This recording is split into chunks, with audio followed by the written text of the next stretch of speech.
si bien en todo el país las clases presenciales ya son la norma tras la pandemia, preocupan, eso sí, los altos índices de ausentismo escolar y también de deserción.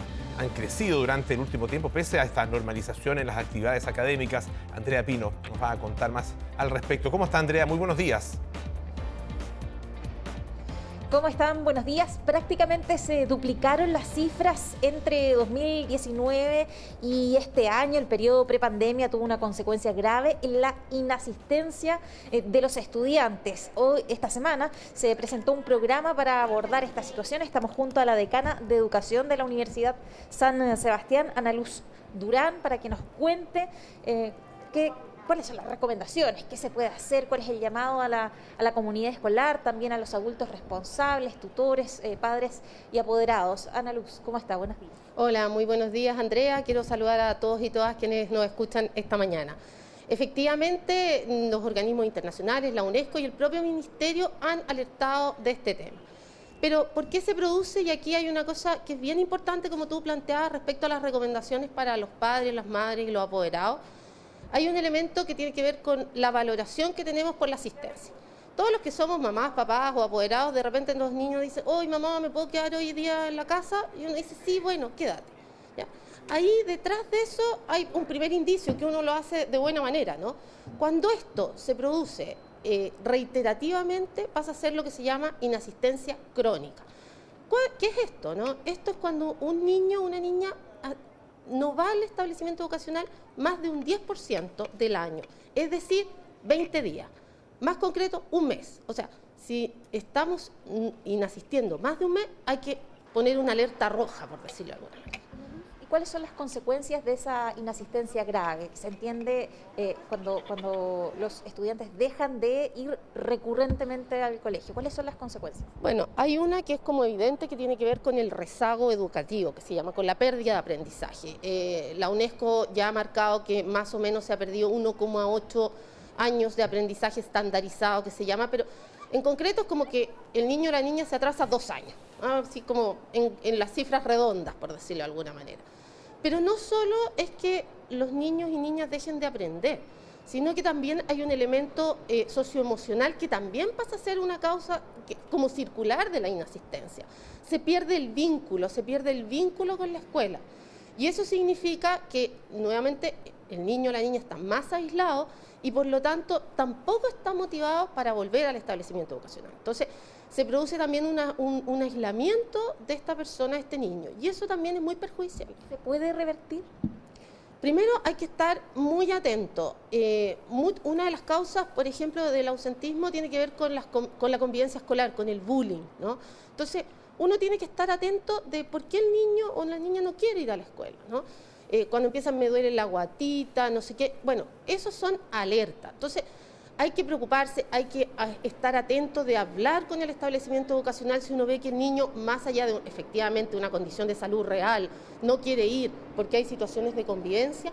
Hay que conversarlo con el establecimiento educacional, eso es lo importante, con el sostenedor. Tiene que haber una red que permita en el fondo contener y apoyar a los estudiantes para que se mantengan dentro del sistema escolar. Esto no es del niño, la niña, el colegio o la familia, sino que esto es de todos. Tiene que haber un proceso de contención. Y desde el punto de vista de los contenidos, del tiempo para abordarlos, de lo que ocurrió en la pandemia, eso, ¿cómo se puede revertir eso en particular? ¿Qué hacer con el abordaje de los contenidos?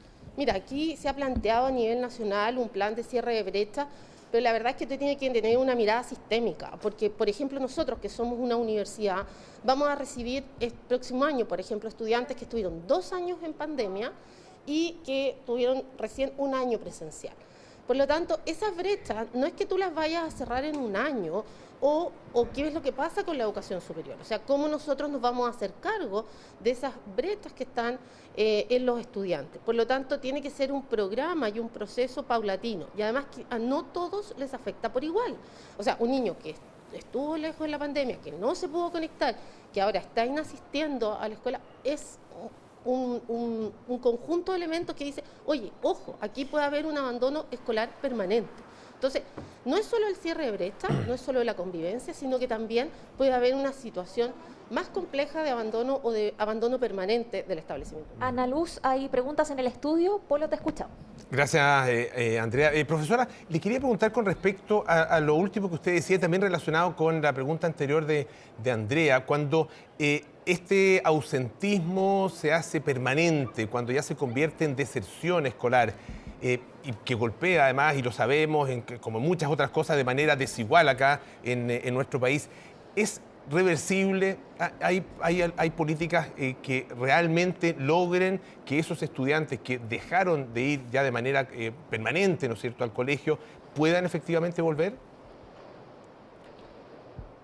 Hola, Polo. Mira, sí, efectivamente, pero aquí se produce una situación estructural, como tú lo planteas, de la desigualdad. O sea, un niño o una niña que no termina su vida escolar puede tener incluso ingresos menores de un 12% de quien sí la completa. Entonces, hay un elemento además que no es solo de hoy, sino que también de futuro.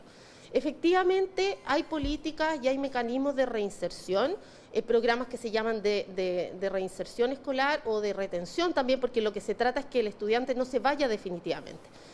Pero aquí hay un elemento que cuando el niño está, o la niña o el joven están solos, no existe esta comunidad y esta contención. Por lo tanto, los establecimientos educacionales requieren no solo del profesor, la profesora, sino que también de los asistentes de la educación, y aquí hay un componente importante de la familia. O sea, tiene que haber alguien, o sea, cuando un niño deja de ir y uno pregunta por él, y nadie en el curso lo conoce, eso ya es más que una alerta grave. Y sobre todo cuando no tiene contención, no quiere decir solo de la familia, sino que de una red que lo contenga. Entonces, ¿se puede? Sí, pero cuando un niño no quiere ir al colegio porque no entiende, porque le hacen bullying y porque hay factores estructurales como que tiene que trabajar, tiene que apoyar económicamente a su familia, y eso es una realidad en nuestro país, la verdad es que esto se pone bien cuesta arriba.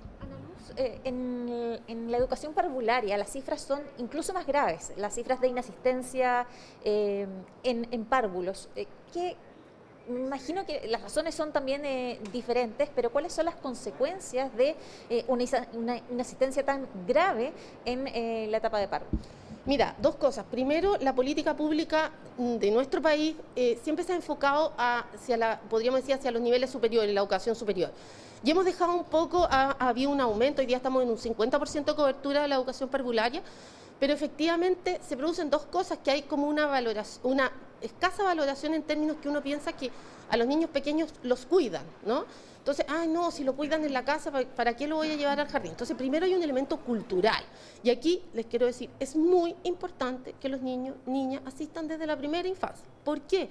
Porque ahí se desarrollan un conjunto de habilidades, no solo de convivencia, sino que también cognitivas, que son fundamentales para lograr mejores aprendizajes. Los niños que efectivamente asisten al jardín infantil en su primera infancia tienen mejores desempeños en su vida escolar.